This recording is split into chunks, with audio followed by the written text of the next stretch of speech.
Good evening and welcome, wherever you are in the world tonight and whatever brought you here. I'm so glad you found this quiet place. Maybe you're already tucked in, with the blankets drawn up and the lamp turned low. Maybe you're lying in the dark at the end of a long day, or resting far from home while the rest of the house has gone to sleep. Wherever you are, there's nothing you need to do now.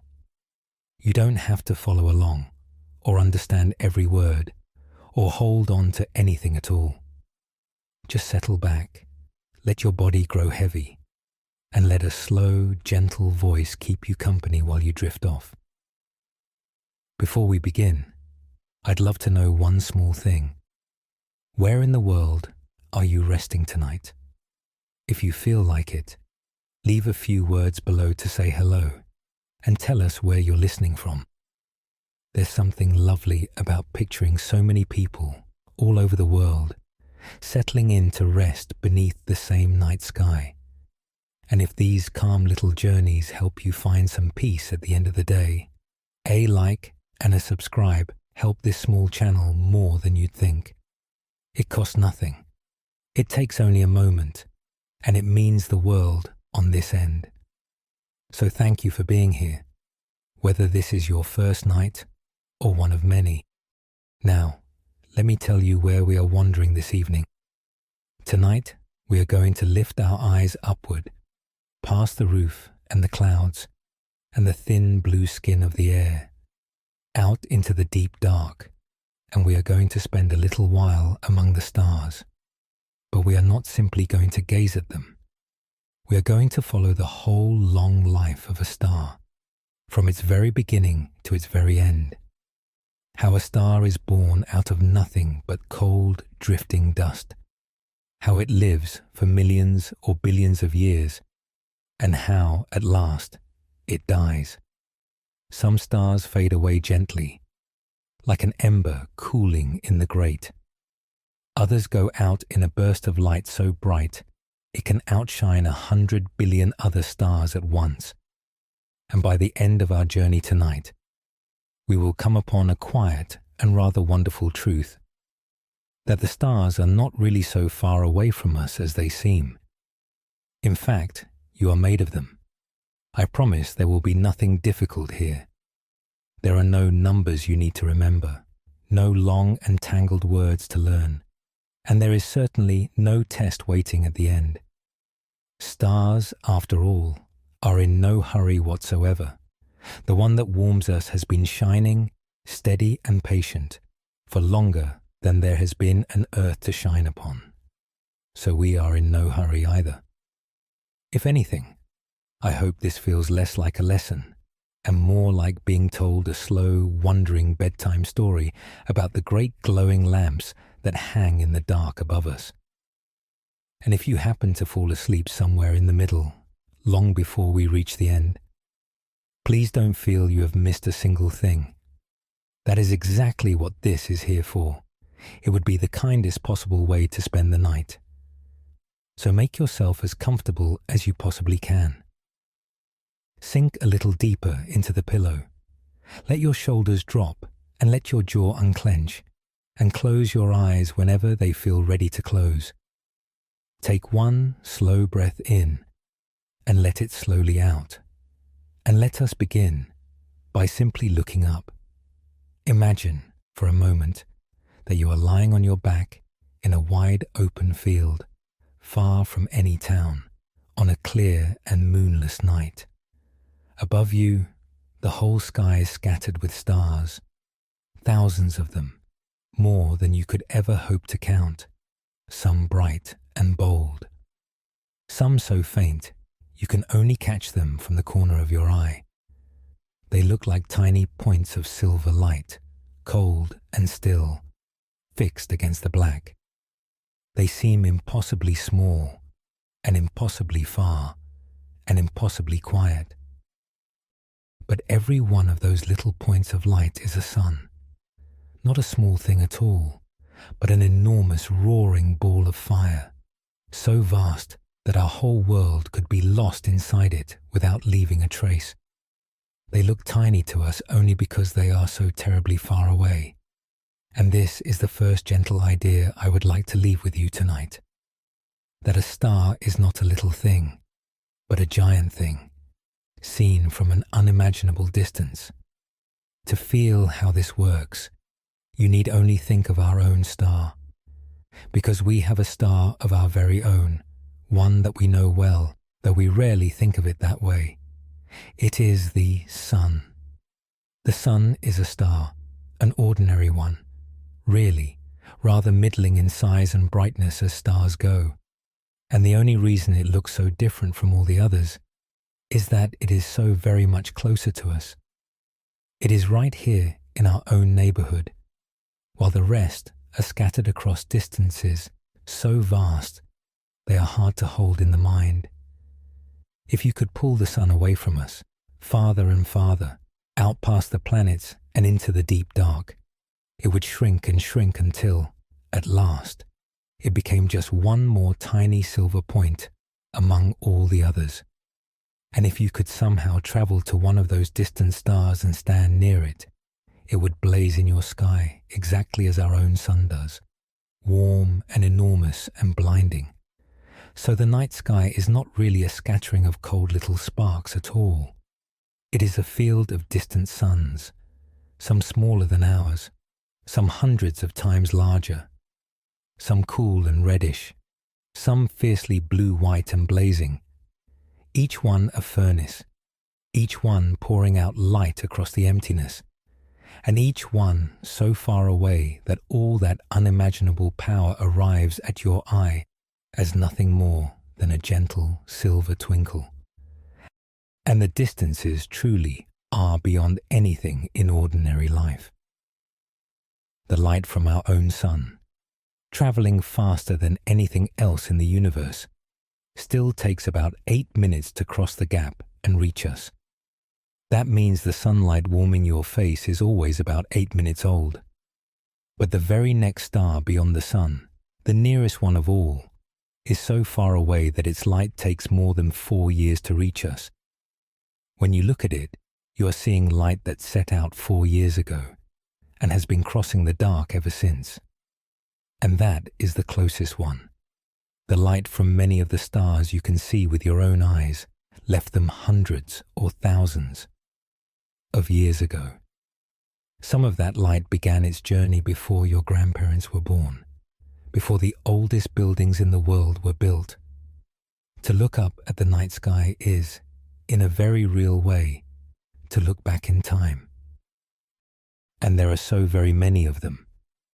If you were to sit beneath the darkest sky you could find, far from any town or street light, and try to count the stars you could see with your own 2 eyes, you might, on a truly clear night, reach a few thousand before your patience gave out. But those few thousand are the merest handful, only the nearest and the brightest few, plucked from a crowd beyond all counting. For all the stars you can see, and countless billions more that you cannot, belong together to a single vast family, an enormous, slowly turning island of stars that we call our galaxy. And that one galaxy holds not thousands of stars, nor millions, but many hundreds of billions of them, wheeling together through the dark. On a clear, dark night, you can even glimpse the whole great crowd of them at once. A soft, pale band of misty light, arching all the way across the sky from one horizon to the other. That gentle, glowing river is the light of our own galaxy, seen from the inside, the blended shine of countless distant suns, too far and too faint to tell one from another, smeared together into a single soft ribbon. And as if that were not enough to still the mind, our whole vast galaxy, with its hundreds of billions of suns, is itself only one among a great multitude of others, billions upon billions of other galaxies, each its own island of countless stars, scattered across a universe far larger than we can hold in our thoughts. The number of stars in the heavens is, quite simply, beyond all the reckoning. There are said to be more of them than there are grains of sand on every beach and in every desert on the whole of the earth, and every last one of them is a sun.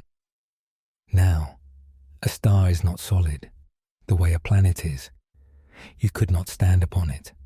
A star is a colossal ball of gas, mostly the very lightest and simplest gas there is, called hydrogen, with a good helping of the next lightest, called helium, and only the faintest trace of anything else. It has no hard surface, no shore to land on. It is glowing gas all the way through, growing hotter and denser and more crushing the deeper you go, until you reach the very center, the core, where the real story of a star's life is written.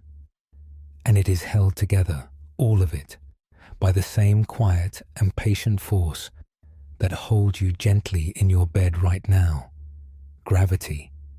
Every part of the star pulls on every other part, drawing it all inward, holding that vast, glowing ball together against the emptiness. But if gravity is always pulling a star inward, always trying to crush it down, then something must be pushing back, or the star would simply collapse. And that quiet struggle, the endless pull of gravity inward, and the endless push of the star's own fire outward, is the secret at the heart of every star that has ever shone. It is a struggle that lasts for millions or billions of years, and how it begins, how it holds, and how at last it ends, is the whole story of the life and death of a star. So let us go back now to the very beginning, long before there is any light at all, to the cold and quiet place where stars are born. Before a star can shine, there must be the makings of a star, and those makings drift, thin and cold and invisible, in the great spaces between the stars we already have. For the space between the stars is not truly empty. It is very nearly empty, far emptier than anything we could make here on earth. But scattered through it, spread impossibly thin, there is gas and there is dust. And here and there, across the vast dark of a galaxy, that gas and dust gathers into great clouds. These clouds are among the largest single things in all of nature. Some of them stretch across distances so wide that light itself, for all its speed, would take many years to cross from one side to the other. They are made mostly of that same simple hydrogen gas, along with a fine haze of tiny dust grains, like a smoke of soot and sand floating in the dark. And they are cold, colder than anything you have ever touched, hundreds of degrees below freezing, so cold that the very idea of warmth seems to belong to another world. They are also, mostly, extraordinarily dark.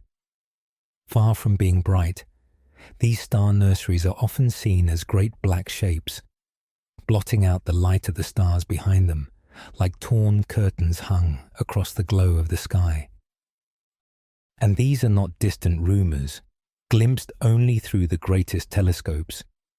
Some of these star nurseries are near enough and vast enough to be seen from your own back garden, if only you know where to look. There is a place in one of the best-known patterns of stars, a faint, hazy little smudge that, to the naked eye on a dark night, looks like nothing more than a small blur, as though someone had breathed gently upon that patch of sky and left it slightly fogged. But that soft blur is a great cloud of glowing gas, so vast that light itself would take years to cross it. And within it, even now, new stars are being born. When you look at it, you are looking directly at a cradle of suns. And the pace of it all is so slow, so unhurried, that it is hard to take in. The gathering of a cloud into a star is not the work of a day or a year or a single lifetime. It unfolds across hundreds of thousands of years and more. If you could stand and watch, you would see nothing happen at all. No motion, no change, only the same still, dark, drifting cloud. It is only across the great slow ages, far longer than any human span, that the cloud quietly does its patient work and draws itself together, in the deep dark, toward the making of a star. It seems a strange and unlikely place for a star to be born. This cold, dark, drifting nothing. And for a very long time, one of these clouds may do nothing at all. It may simply hang there, quiet and still and dark, for millions upon millions of years, going nowhere, changing not at all. A cloud like this is perfectly balanced. Its own gravity is forever trying to pull it inward, to draw it together. But the gas has a faint warmth and a faint motion of its own that pushes outward and holds it apart. And so the two hold each other in a long, patient stillness. But nothing in the heavens stays still forever.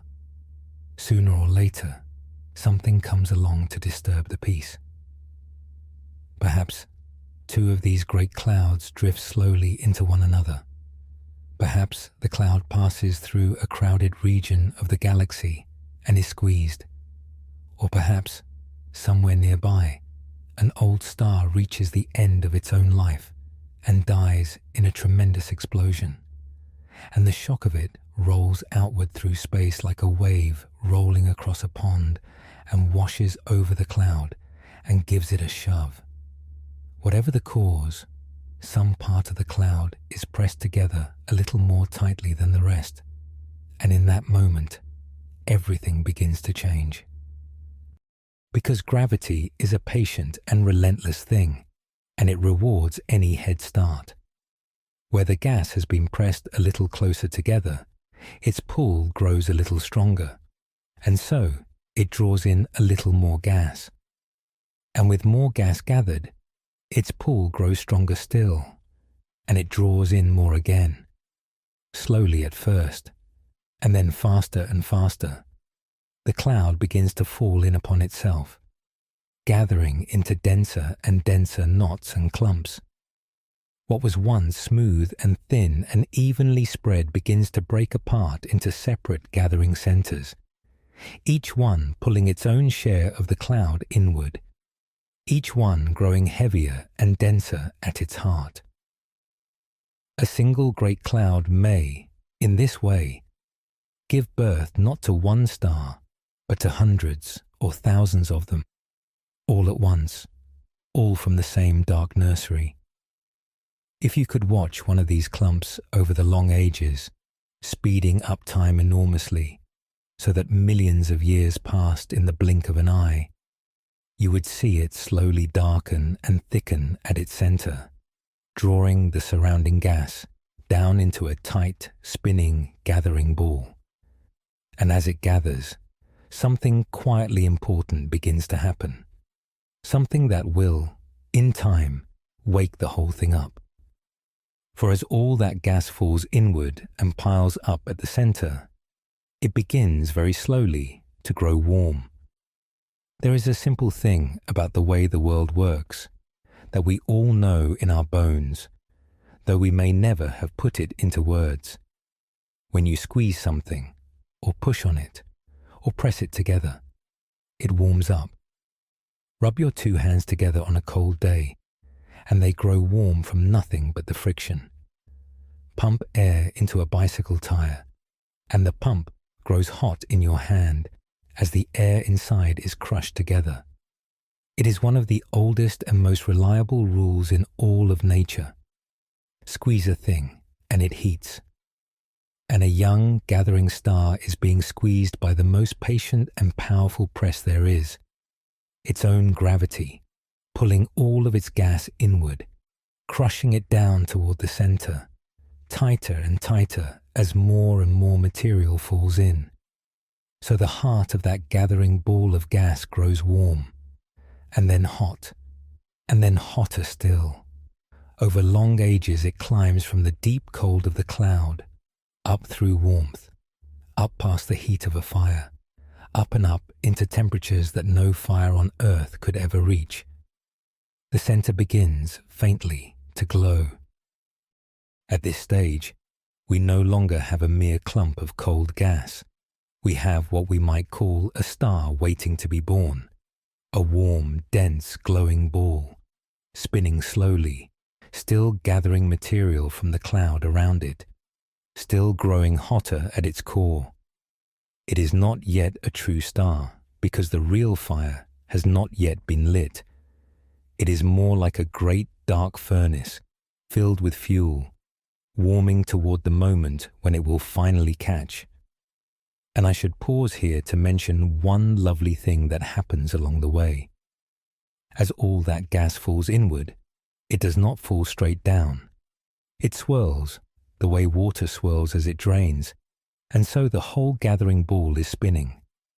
And a spinning cloud, as it draws inward, tends to flatten out, the way a spinning lump of dough, tossed and turned, spreads into a flat, round base.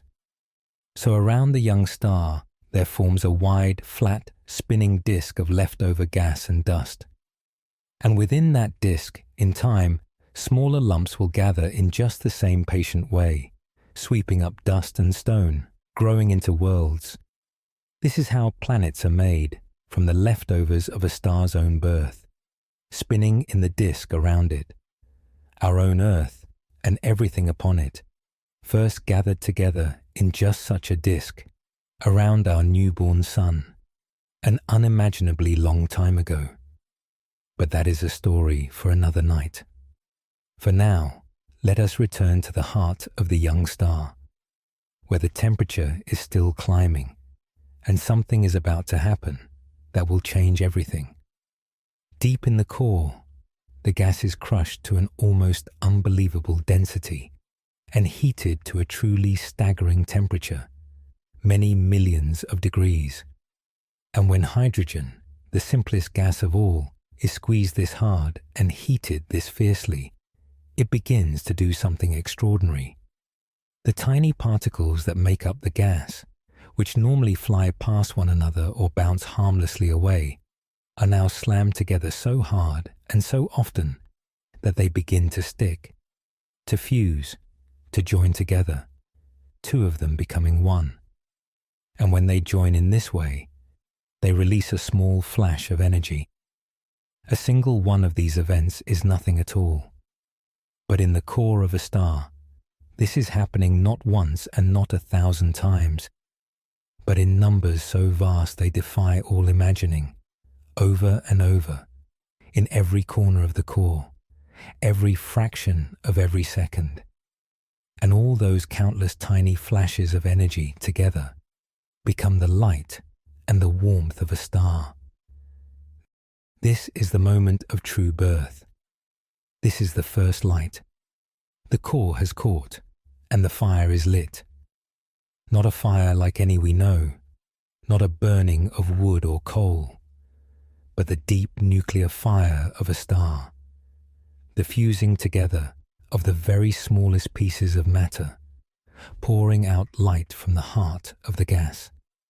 And that light and heat, flooding outward from the core, at last pushes back against the crushing weight of gravity.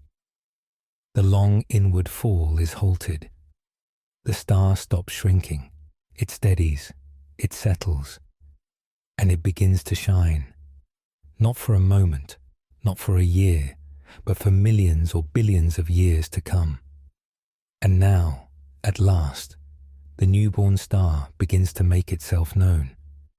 For a long while it has been hidden, buried deep inside the dark cloud that gave it birth, wrapped in the very gas and dust it gathered as it formed. But once its fire is truly lit, the young star pours out light and warmth with such force that it begins to push against the cloud around it, blowing away the leftover gas and dust. clearing a space about itself, sweeping back the darkness little by little. Slowly, across a great span of time, the veil is drawn aside, and the star shines out into the open at last, and takes its place among all the others in the sky. And where a whole great cloud has given birth to many stars together, they are all uncovered at once. A little gathering of brand new suns, born as brothers and sisters from the same dark nursery, shining side by side. In time they will drift apart, each wandering off on its own long path through the galaxy, and forget, if a star can be said to forget, that they were ever born together. But for a while, at the very beginning, they shine as a family. And so the great struggle I spoke of earlier truly begins. Gravity still pulls inward, forever trying to crush the star down. But now the fire in the core pushes outward, forever holding it up. And for a long, long age, the two are held in a near-perfect balance, a quiet, steady standoff between the pull of gravity and the push of the star's own light. As long as that balance holds, the star shines on, calm and constant. This long and steady middle age is the longest chapter in any star's life, and it is where we turn to next. Once a star has caught its fire and settled into that steady balance, it enters the long, calm prime of its life. And it is a remarkably peaceful time. For all the fury going on in its core, a grown star is, from the outside, one of the steadiest and most dependable things in all of nature. It does not flicker. It does not surge and fade. It simply shines, day after day, year after year, age after age, with a constancy that is almost hard to believe. Our own sun has been shining in just this quiet, steady way for a very, very long time, far longer than there have been people to notice, far longer, even, than there has been an earth beneath it, and it will go on shining, gentle and unchanged, for a very long time yet. The reason for this great steadiness is that balance we spoke of, the endless push and pull between gravity and fire, and it turns out to be a beautifully self-correcting thing. Suppose the core were to burn a little too fiercely for a moment, pushing outward too hard. The whole star would swell just slightly, and in swelling, the core would spread out and cool a touch, and the fire would ease. Or suppose the fire dimmed a little, then gravity would gain the upper hand and the star would settle inward just slightly, and in settling, the core would be squeezed a little tighter and grow a little hotter, and the fire would pick up again. So the star holds itself steady, all on its own, forever nudging itself back toward balance, like a boat that always rights itself in the water. This is why a star can shine so constantly for so unimaginably long. Let us stay with our own sun for a moment, since it is the one star we know best, and take a gentle measure of it. The sun is old, far older than you might guess. It has been shining in this steady way for something close to 4.5 billion years. That is not a number the mind can truly hold, so let us not try to hold it. Let us only say that our sun was already old, already ancient, already shining just as it does now, long before there were any oceans on the earth, long before there was any life, long before there were mountains or continents in any shape we would recognize. And here is the gentle part. It is only about halfway through its life. It has enough fuel in its great core to go on shining, steady, and warm for roughly another 5 billion years. So when you feel the warmth of the sun on your skin, you are feeling the light of a star that is calm and settled and in no danger at all, with ages upon ages of quiet shining still ahead of it. Down in the very heart of the sun, where the fire burns, the temperature is something close to 15 million degrees. It is a heat beyond anything we can picture. Not the heat of an oven or a furnace or even the surface of the sun itself, but a heat thousands of times fiercer, deep in the core where the crushing weight of the whole star bears down. And in that core, every single second, an astonishing amount of the sun's hydrogen is being fused into helium. Many hundreds of millions of tons of it, every second, turn from one thing into another, releasing its little flashes of energy as it goes. It sounds like a rate that would surely burn through everything in no time at all. And yet, the sun is so vast, holds so much fuel, that even pouring it out at that tremendous rate, it can keep going for 10 billion years. That is the strange scale of a star, so enormous that even a furnace consuming hundreds of millions of tons a second is, for it, a slow and gentle and long-sustained burn.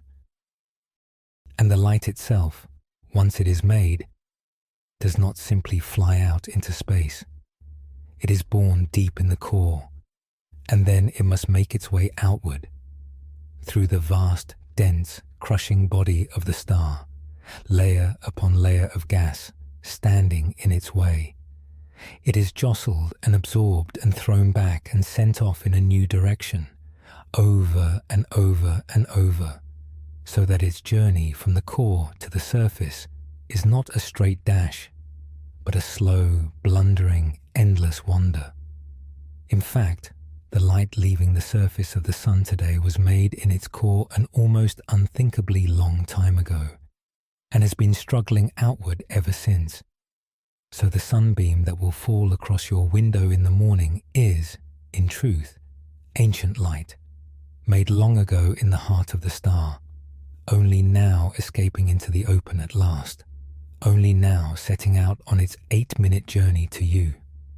There is something deeply comforting, I think, in the sheer reliability of a star like ours. Every single day of your life, and every day of the lives of all who came before you, the sun has risen. It rose over the very first people who ever looked up and wondered at it. It rose over every day of every long-vanished age, faithful and unfailing, never once forgetting, never once faltering. And it will go on rising, morning after morning, for longer than the whole of human history so far, and then longer again, and longer still. Whatever troubles a day may hold, whatever small worries turn over in the mind at night, the steady shining of that great warm star goes quietly on beneath it all, utterly unbothered, utterly constant. There are not many things in this life that you can lean upon so completely, but the calm, patient burning of a star in its long middle age is one of them. It asks nothing at all of you. It simply shines and warms and holds its whole little family of worlds in the steady circle of its light, as it has done for billions of years, and as it will go on doing for billions more. This, then, is the long and steady life of a star, the great middle age that fills up nearly all of its years. But not every star lives this steady life for the same length of time. Some stars race through their lives in a brief and brilliant flash. Others live so slowly and so sparingly that they will still be shining long after nearly every other star in the sky has gone out. And what decides between these two fates, a short and dazzling life, or one almost without end, comes down to a single thing about the star, set at the very moment of its birth. It is the most important thing about any star, and it is where we turn next. If you could line up all the stars in the sky, side by side, the very first thing you would notice is how astonishingly different they are in size. Some are small and modest, no larger than our own sun, or a good deal smaller. Others are so vast that if you set one down where our sun sits, it would swallow up not only the Earth but many of the planets beyond it, stretching out to fill a huge portion of the whole sky. Between the smallest stars and the largest, the difference is not like the difference between a pebble and a boulder. It is more like the difference between a marble and a mountain. And it turns out that this one thing, how much material a star is made of, how heavy it is, what we might simply call its heft, is the single most important fact about it. More than anything else, a star's heft decides everything about how it will live and how it will die.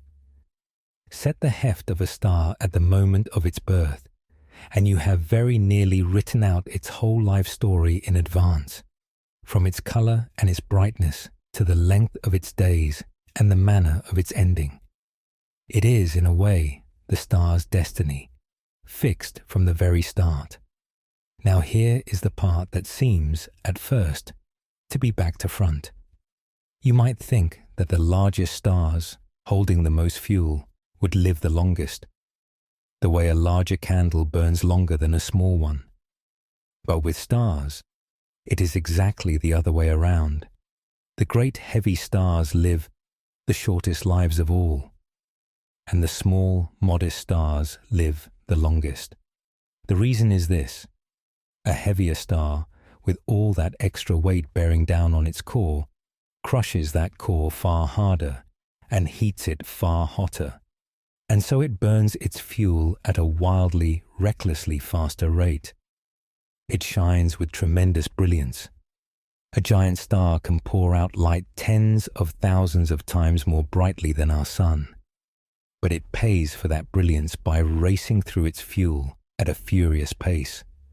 And so the mightiest stars, for all their vast reserves, burn out in a cosmic eye blink.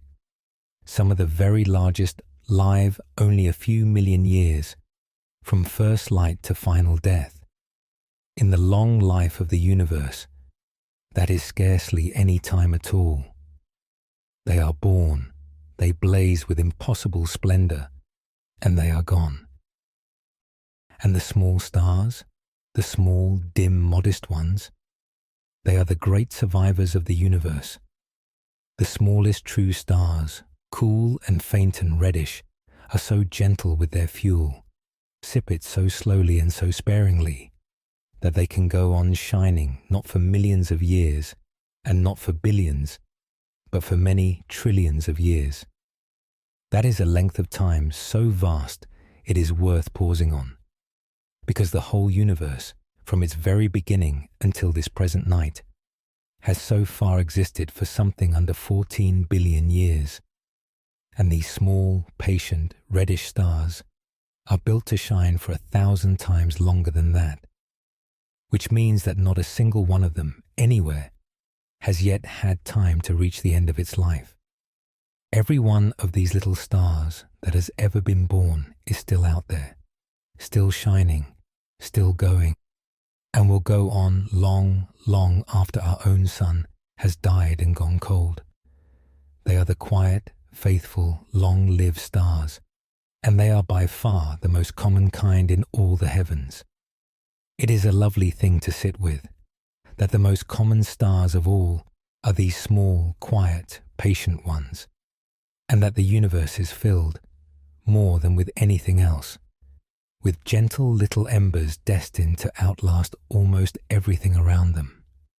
The very nearest star to our own sun, our closest neighbor in all the heavens, is one of these, a small, dim, reddish star, far too faint ever to see with the naked eye, quietly shining away and built to go on shining for an almost endless age.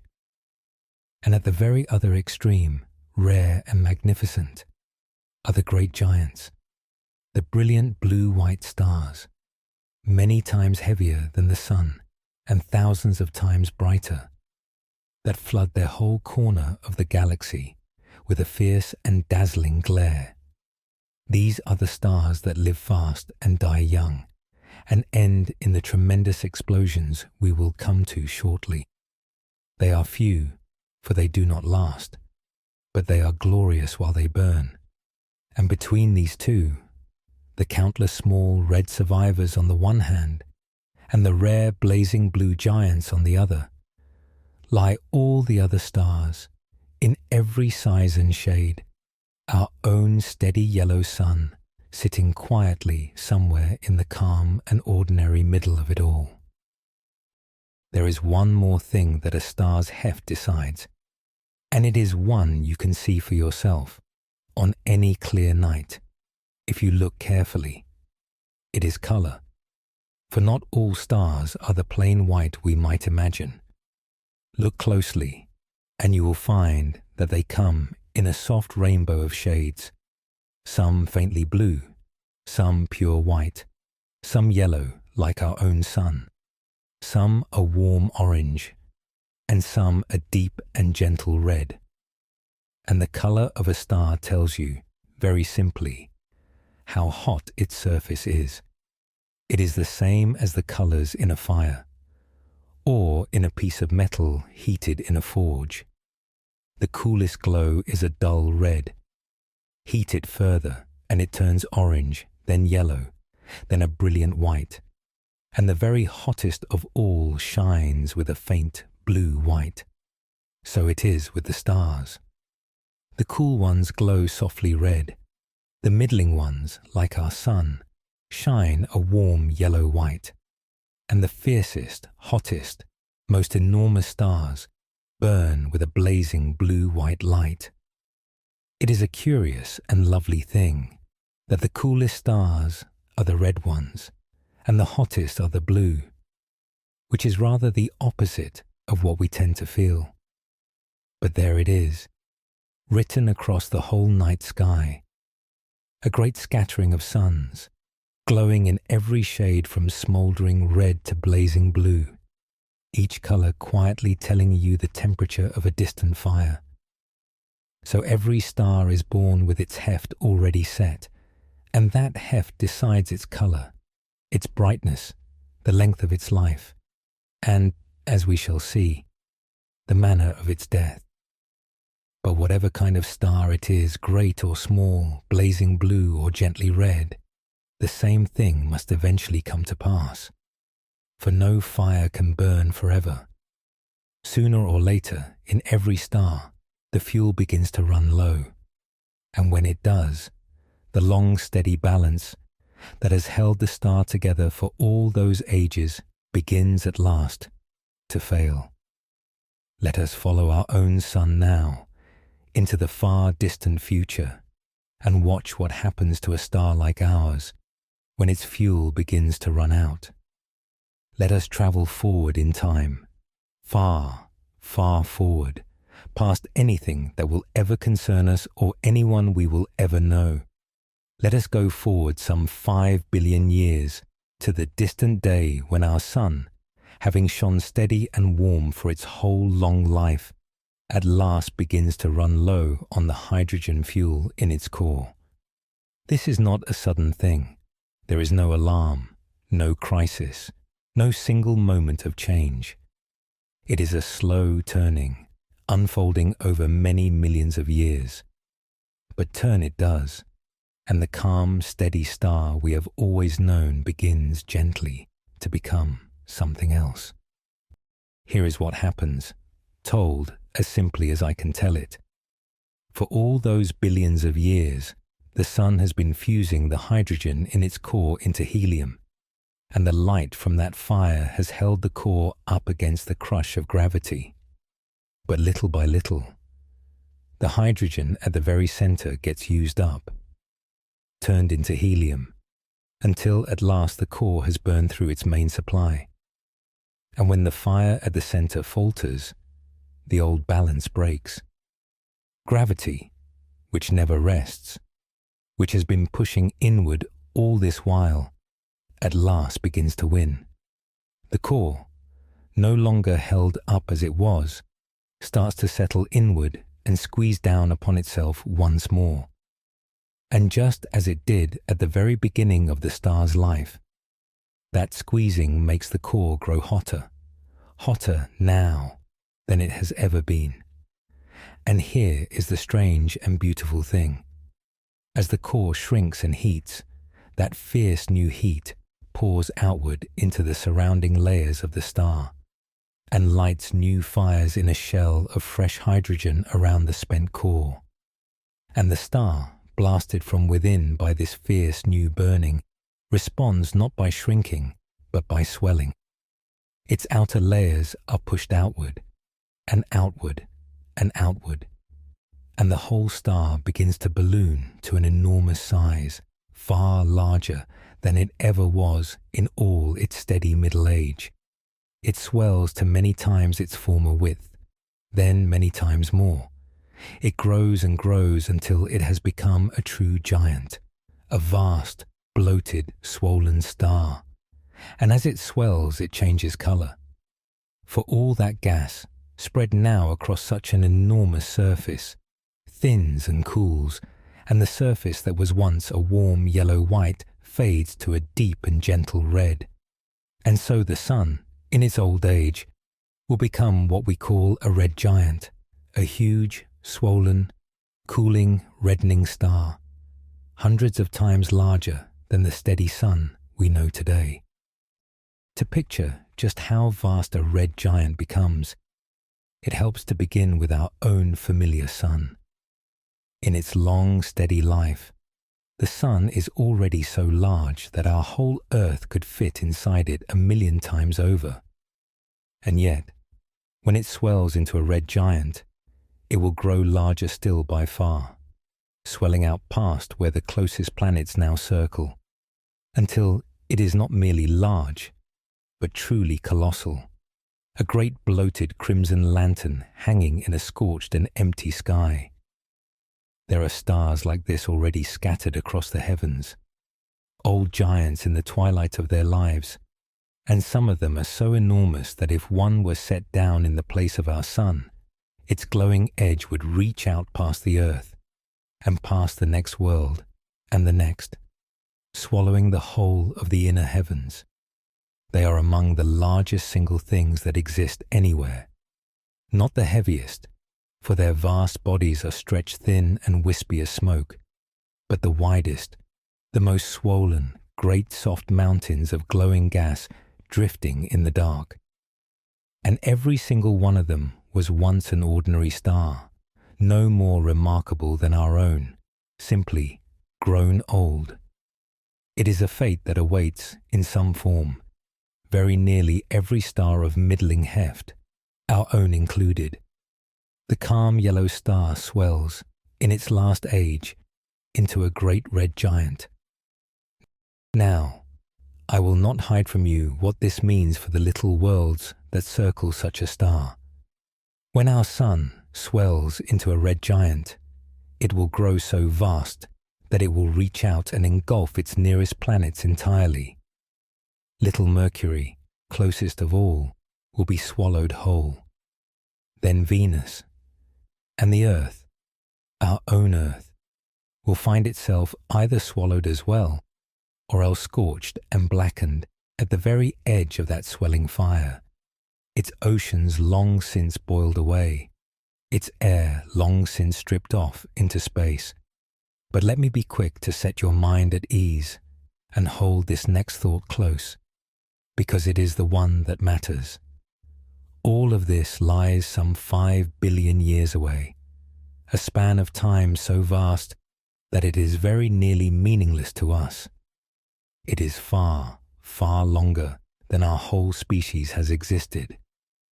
It is longer than there have been complex creatures of any kind upon the earth. Whatever becomes of our distant descendants, if there are any, and wherever they may have wandered by then, it will be no sorrow of ours, and no sorrow of anyone we will ever meet. It is not a warning, and not a worry. It is simply the slow and natural turning of a star through the seasons of its life, and our sun, tonight, is still in the calm and golden middle of its own. So the red giant swells and reddens and shines its great soft light. But this too cannot last.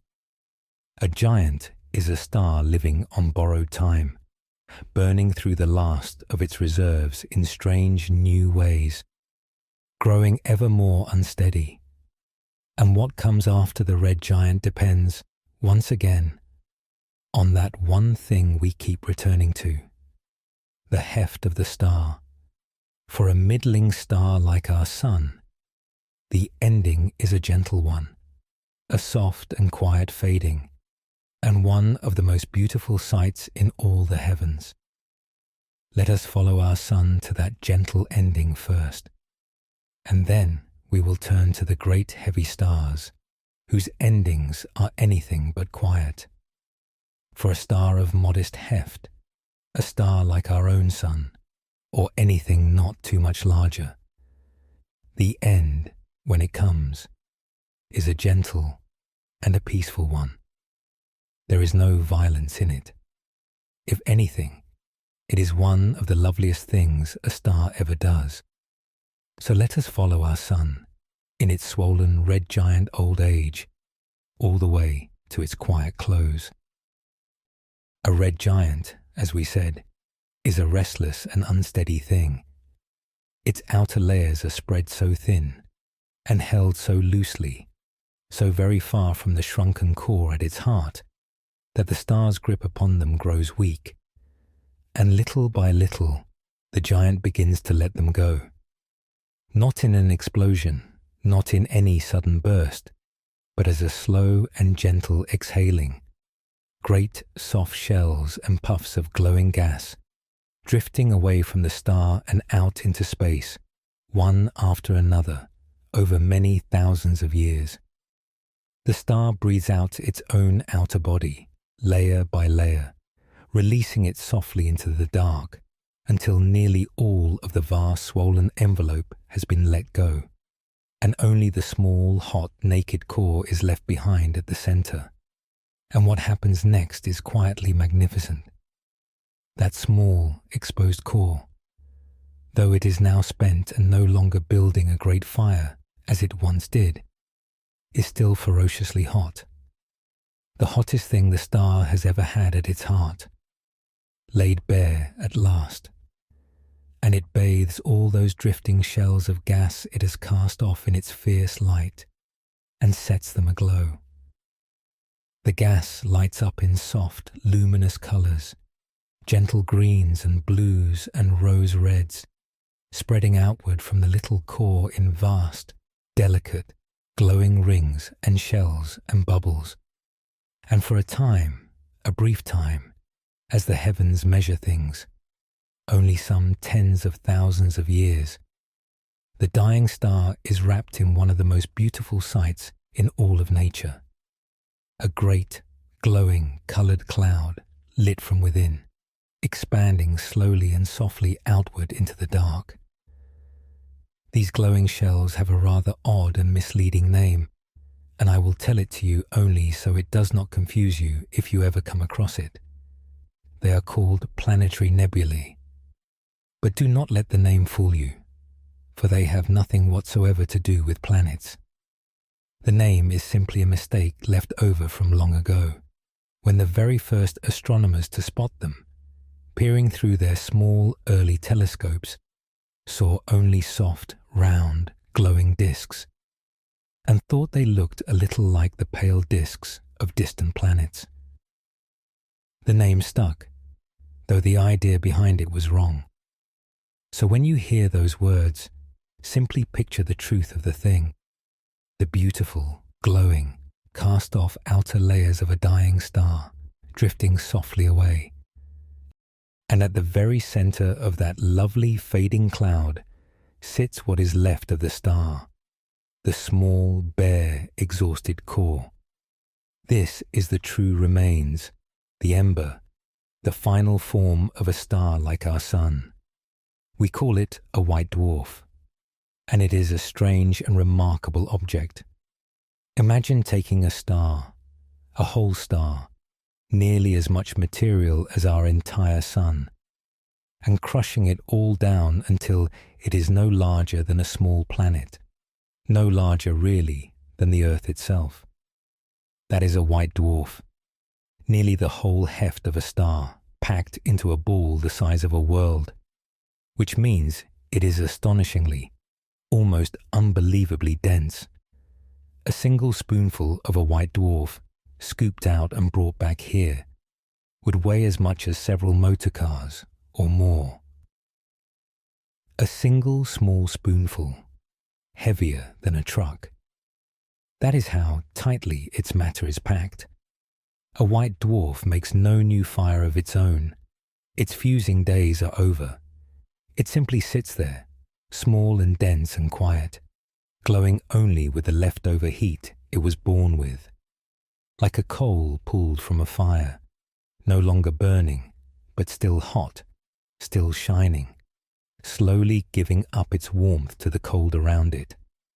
And it cools ever so slowly, over an immense span of time, many billions of years, fading from white to yellow to a dull red, and at last, in the fullness of an almost endless age, to a cold and dark and silent cinder, a burnt-out star drifting on through space. And the cooling is so unimaginably slow that, in truth, the universe is not yet old enough for it to have finished anywhere at all. Every white dwarf that has ever formed, in the whole long history of the heavens, is still out there glowing faintly to this very day. Not one has yet had the time to fade entirely to cold and black. So the final, dark, silent cinder we speak of is, for now, only a thing of the far, far future, waiting at the end of an almost endless patience. For the present, and for ages upon ages still to come, these little embers go on shining softly across the dark, the quiet resting places of the gentle stars, each one glowing with the last leftover warmth of a long life calmly lived. So this is how a gentle star ends. It swells, it softly sheds its outer body into a beautiful glowing cloud, and it leaves behind a small, dense, slowly cooling ember that shines faintly on for ages and then quietly goes out. It is, I think, a rather peaceful way to go, to release the whole of oneself, gently, into a cloud of coloured light, and to leave behind a small warm heart that glows on for billions of years. That is the quiet ending, the ending of the ordinary middling stars, our own sun among them. But the great heavy stars, the giants, the mighty blue-white blazing ones, they do not go quietly at all. Their ending is the most violent and the most spectacular event in all the universe. So let us turn now gently and see how a giant dies. Now we come to the great heavy stars, the giants, the ones born with many times the heft of our own sun. Their lives, as we have already seen, are short and brilliant, burning through their fuel at a furious pace, blazing blue, white and mighty for only a few million years. But it is their ending that sets them apart from all the rest.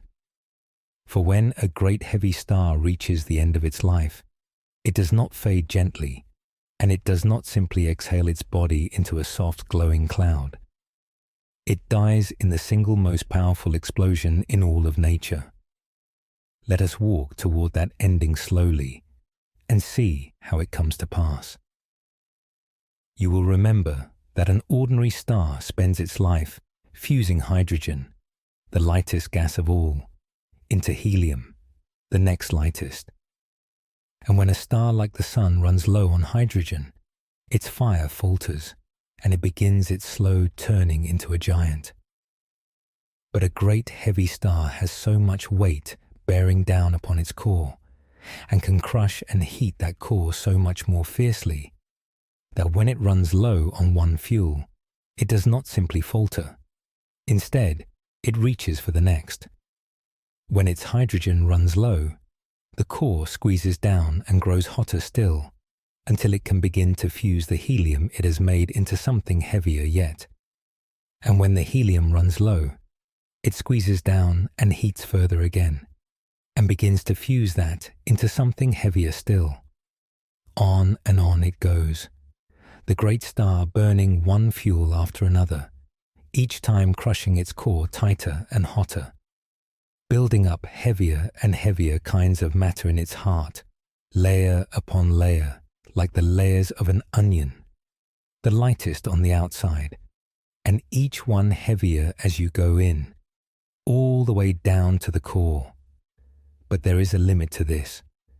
There is one kind of matter, a heavy metal called iron, that marks the end of the road. Iron is special in a way that seals the fate of the star. For all through the star's life, the fusing of lighter things into heavier things has given off energy. That was the very fire that held the star up. But iron is different. Iron is the ash of the cosmic fire. When you try to fuse iron into something heavier, it does not give energy out. It soaks energy up. It takes more than it gives. And so, when the great star has finally built up a core of iron at its center, the fire that has held it aloft for all its life can go no further. There is no more fuel to burn, no more energy to be had. The fire, at the very heart of the star, goes out. And now, in an instant, everything comes undone. For all this time, all through the star's life, the fire pushing outward has held gravity's crushing pull at bay. But the moment that fire fails, there is nothing left to hold the star up. Gravity, patient and relentless, which has been waiting through the whole life of the star, wins all at once. And the vast iron core, holding more material than our entire sun, collapses. It does not settle slowly, as our sun's core will. It falls inward almost instantly, collapsing from something the size of a world down to something astonishingly small, in less time than it takes to blink. The whole heart of the star drops inward upon itself in a single catastrophic rush. And then comes the rebound. The infalling core is crushed down until it can be crushed no further, until its matter is packed so impossibly tight that it suddenly resists and holds and stops falling. And all the rest of the star, all the vast outer layers still rushing inward behind it, come crashing down onto that unimaginably hard, dense heart, and slam to a halt, and are flung violently back outward. A titanic shock tears out through the star, and the whole thing is blown apart in an explosion of almost incomprehensible power. This is what we call a supernova, and it is the most spectacular death in all the cosmos. I want you to feel gently just how enormous this is, not to startle you, but simply to wonder at it, from a safe and comfortable distance of many trillions of miles and many millions of years.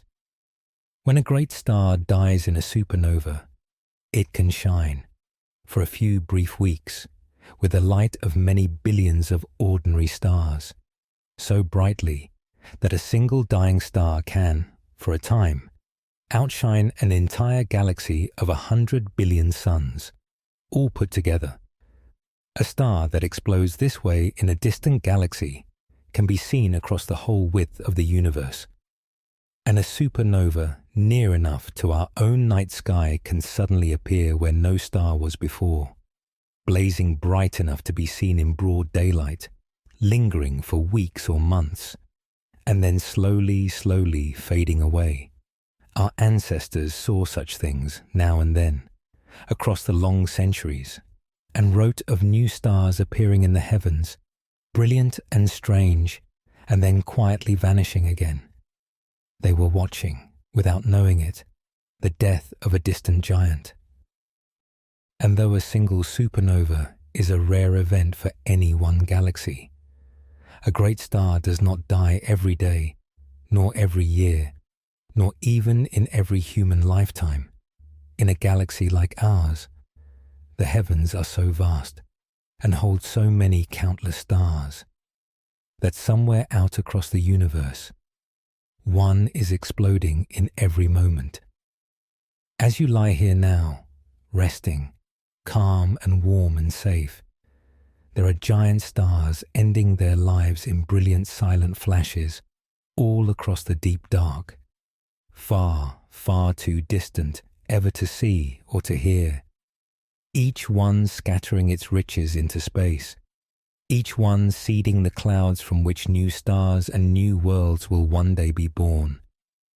It is happening now, and it has been happening for nearly the whole long age of the universe, and it will go on happening long after this night is forgotten.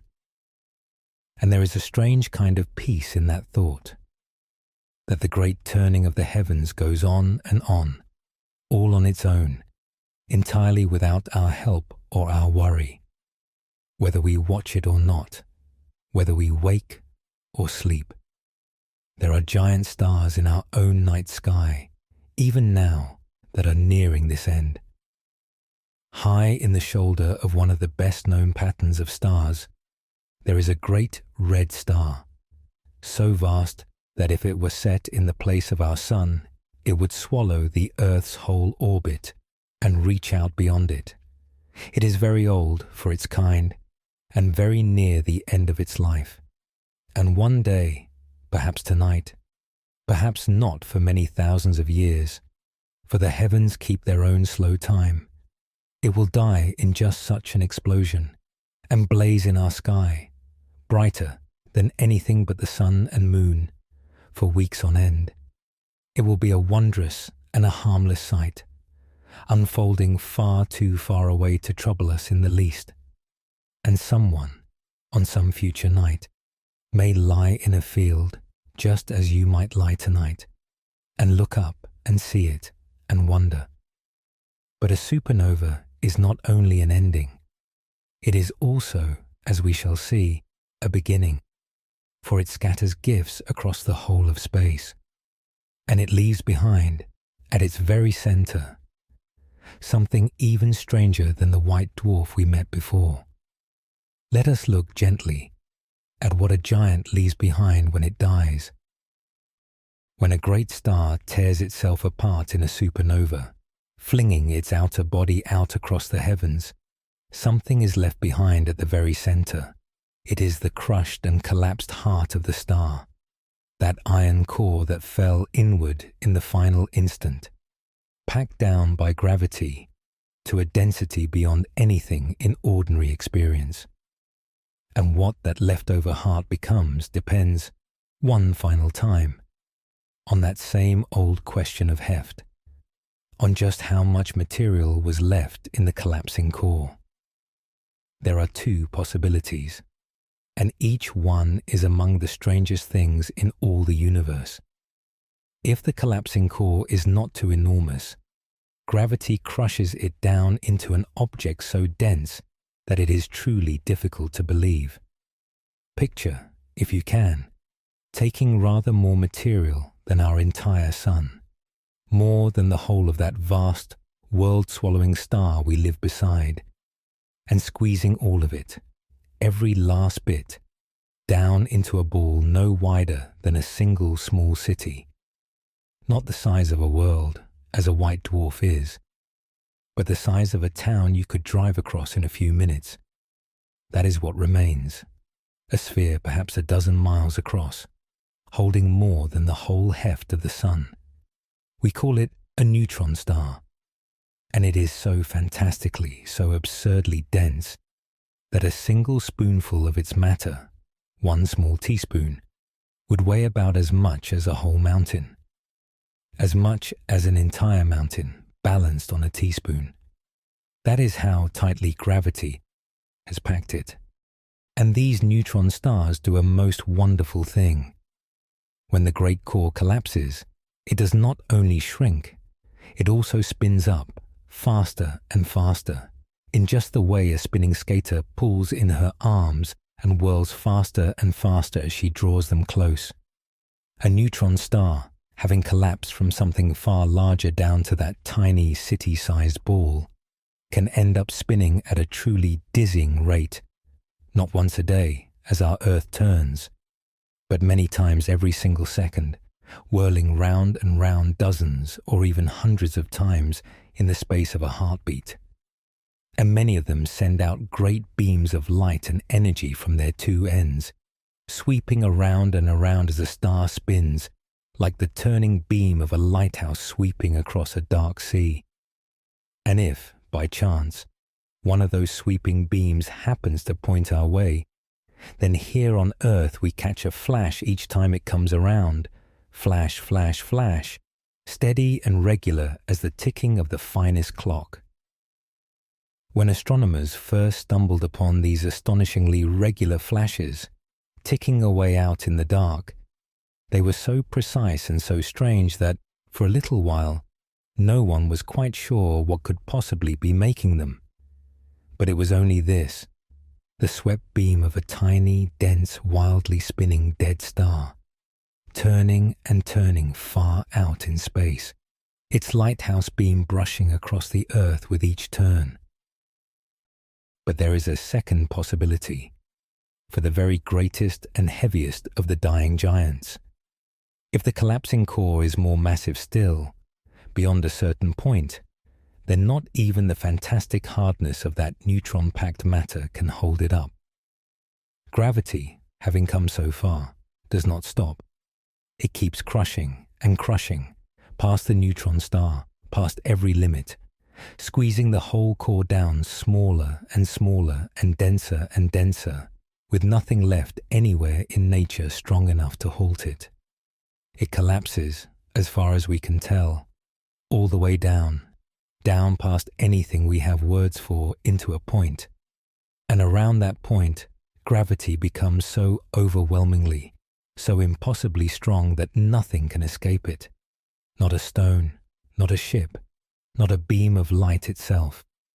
Anything that comes too close is drawn in and never returns, and even light, the fastest thing there is, cannot climb back out. And because no light can escape it, it is perfectly, utterly black. A hole in the fabric of the heavens, from which nothing ever comes back. We call it, simply, a black hole. It is the final possible ending of the very greatest stars. Not an ember, not a spinning beacon, but a region of the dark so deeply and completely captured by gravity that it has closed itself off from the rest of the universe forever. I will not lead us too far into the black hole tonight, for it is a deep and dizzying place, and this is an hour for calm and for wonder, not for vertigo. Let us only hold the gentle thought of it, that the mightiest stars, in dying, can wind themselves so tightly that they vanish from the visible world altogether, leaving behind a silent, invisible knot in space. And let us step back, now, from these strange remains, the ember, the spinning beacon, the black hole, and return to the gift I promised you, the gift that the dying stars scatter across the heavens. For it is the loveliest idea in the whole of tonight's story, and it concerns not the distant stars at all, but you. We have followed the stars from their birth in the cold, dark clouds, through their long, steady lives, and all the way to their many endings, some fading to gentle embers, some blowing themselves apart in the great light of a supernova.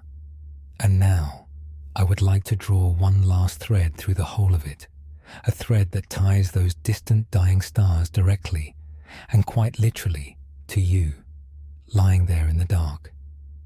It is my favorite part of the entire story, and I have been saving it for the end. Let us begin with a simple question. Where did everything come from? Not the stars this time, but everything. The ground beneath your house, the water in your glass, the air in your lungs, the very substance of your own body. Everything around you, And everything within you is made of tiny building blocks, the different kinds of matter we call the elements, the carbon and oxygen, the iron and calcium, the gold and silver and all the rest. There are only so many kinds, and everything in the world is built from them, arranged and combined in endless ways. So where did they all come from? Where were they made? The answer takes us back to the very beginning of everything, and then forward again through the whole long story we have told tonight. When the universe was young, very, very young, long before there were any stars at all, it was a far simpler place than it is now. In all that early universe, there were really only the two lightest and simplest kinds of matter, hydrogen, the very lightest, and helium, the next. That was very nearly all there was. No carbon, no oxygen, no iron, no gold, no silver, no calcium. None of the rich variety of elements that make up the world we know. The early universe was a vast thin sea of only the two simplest gases and nothing else, which raises a rather pressing question. If all that existed in the beginning was the lightest gas, then where did everything else come from? Where were all the other elements made? The carbon in every living thing, the oxygen we breathe, the iron in a nail, the gold in a wedding ring. And here, at last, is the wonderful answer. The answer that has been quietly waiting all through tonight's story. They were made inside the stars. Every heavier kind of matter in all the universe was forged in the hearts of stars and scattered by their deaths.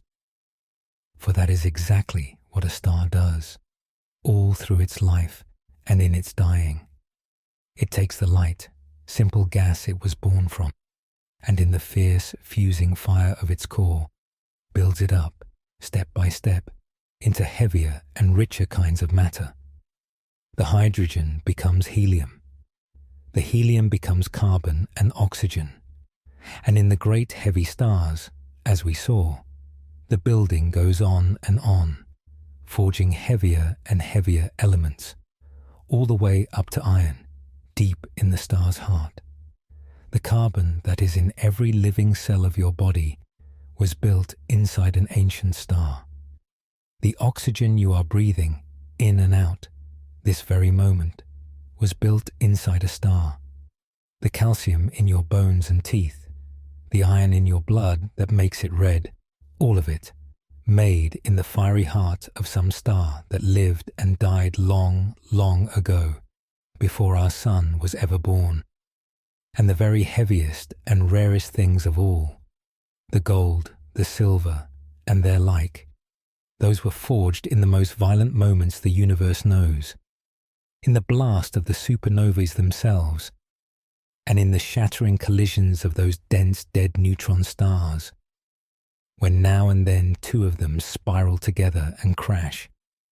In those brief ferocious events, matter is built up heavier still into the precious metals we prize so dearly.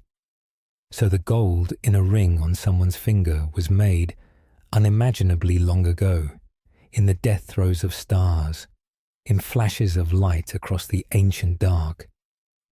It can be a strange thing to sit with, this idea, and yet it seems to grow only more comforting the longer you hold it.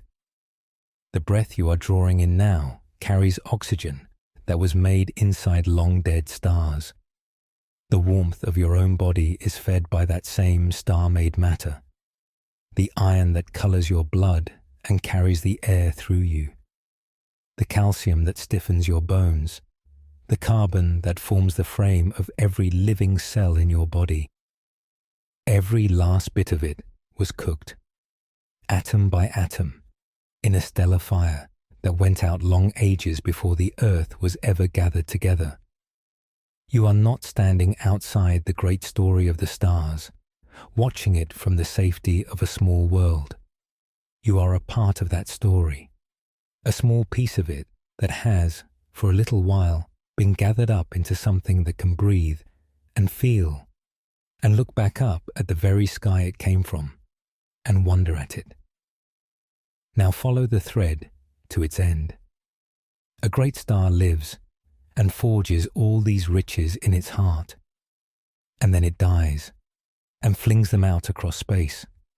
All that carbon and oxygen and iron, all those newly made elements scattered far and wide into the dark.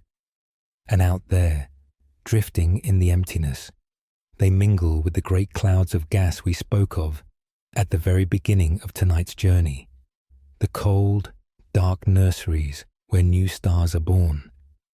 And so, when the next generation of stars gathers out of those enriched clouds and forms its spinning disks and builds its planets from the leftovers, those planets are no longer made of simple gas alone.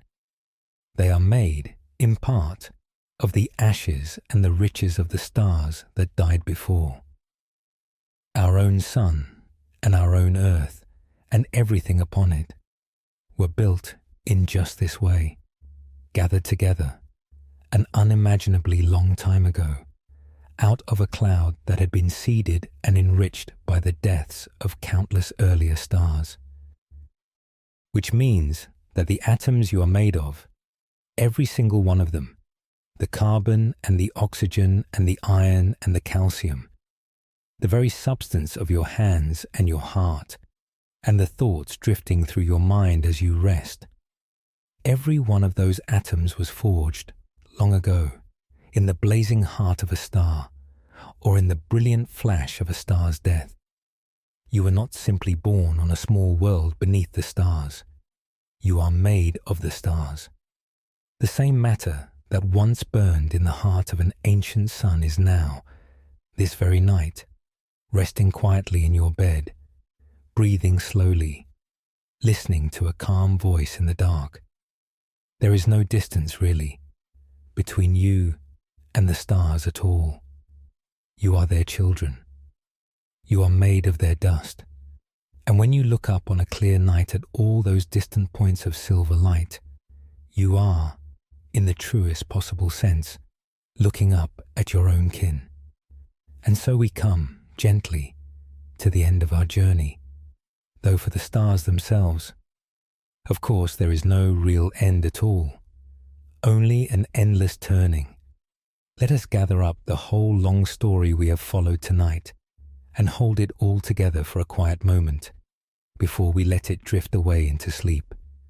We began with the cold, dark clouds, the great drifting nurseries of gas and dust scattered through the vast spaces between the stars. And we watched how gravity, patient and gentle and relentless, draws such a cloud together, gathering it inward, tighter and tighter, until its heart grows warm, and then hot enough, at last, to light the deep fire of fusion, and a star is born and begins to shine. We watched it settle into its long, steady middle age, holding itself in that beautiful balance between the pull of gravity and the push of its own fire, shining calm and constant for millions or billions of years. And we watched, at last, its fuel run low and the balance fail, and the star turn toward its ending, swelling into a giant, and then either breathing itself out softly into a glowing cloud and leaving behind a small quiet ember, or, if it was one of the great heavy ones, blowing itself apart in the tremendous light of a supernova and leaving behind a spinning beacon or a silent hole in the dark. But here is the thing to hold on to, the thing that makes it not a sad story, but a gentle and a hopeful one. When a star dies, it does not simply vanish and leave nothing behind. It gives itself back. It scatters all that it has made, all the rich, heavy matter it forged in its heart across its whole long life, out into space. back into the great clouds from which new stars are even now being born. And so the death of one star sows the seeds of the next. The gas of a dying star drifts out and mingles with the dark clouds and enriches them. And in time, gravity gathers that cloud together once more and warms its heart and lights a new fire. And a new star is born from the remains of the old. Round and round it goes, birth out of death, and death giving way again to birth, in a slow and stately cycle that has been turning for almost the whole long age of the universe, and will go on turning, star after star after star, for ages still to come. And we are part of that cycle, you and I and everyone, and the ground beneath us and the world all around. We are made from the ashes of stars that died before our sun was born, gathered up and given a little while to live and to wonder. It is, I think, a most comforting thought to carry with you into sleep, that you belong to something so old and so vast and so gentle, that the same slow turning that lit the stars and built the earth and forged the very atoms of your body is still going on quietly, all across the sky above you, even now, while you rest. There is nothing to fear in any of it. The stars are patient. The sun is calm and warm and steady, with ages of quiet shining still ahead. And the great cycle turns on softly, without any need for your worry or your watching. So let the stars keep their long watch tonight. They have been at it for a very, very long time, and they are in no hurry, and they will not miss you for a few hours' sleep. There is nothing at all you need to do now. You do not need to remember any of this. You do not need to hold on to a single word. You need only let it all drift away, like the soft glowing gas drifting from a dying star, out into the quiet dark. Let your breathing slow. Let your body grow heavy and warm. Feel how small and safe and held you are, here on this little world, beneath all those distant, patient, ancient suns. The suns you are made of, the suns that made you. Rest now. The night is long, and the stars are keeping watch, and you have nowhere at all that you need to be. Sleep gently, child of stardust, and may your dreams be as soft and as deep and as full of quiet light as the great slow sky turning far above you. Good night.